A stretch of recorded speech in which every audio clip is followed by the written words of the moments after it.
कुल हल यस्तविल्लज़ीना यअलमून वल्लज़ीना ला यअलमून। सदक़ल्लाहुल अज़ीम। अल्हम्दुलिल्लाह तलबा इकराम का बहुत ही अच्छा रिज़ल्ट रहा। तो इम्तिहान के बाद अब तमाम तलबा इकराम का छुट्टी हो रही है, तो छुट्टी के साथ साथ मदारिस की तरफ से जो आपको हिदायत मिले ना, तो उसके ऊपर आपने अमल करना है। सबसे पहले आपने घर जाकर जो है ना माँ बाप की खिदमत करनी है, माँ बाप की खिदमत करनी है। दूसरी बात यह है कि घर वालों को तरगीब देनी है। रमज़ानुल मुबारक का महीना आ रहा है, तो उसके लिए तरावी का इंतज़ाम भी करना है और अपनी मसाजिद को खुद भी आबाद करना है, घर वालों को भी इसके लिए फ़िक्रमंद करना है।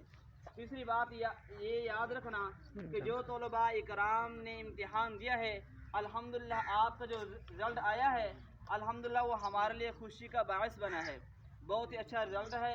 आप मज़ीद मेहनत करें, अपने माँ बाप का नाम रोशन करें, मदरसे का नाम रोशन करें, अपने असातिज़ा का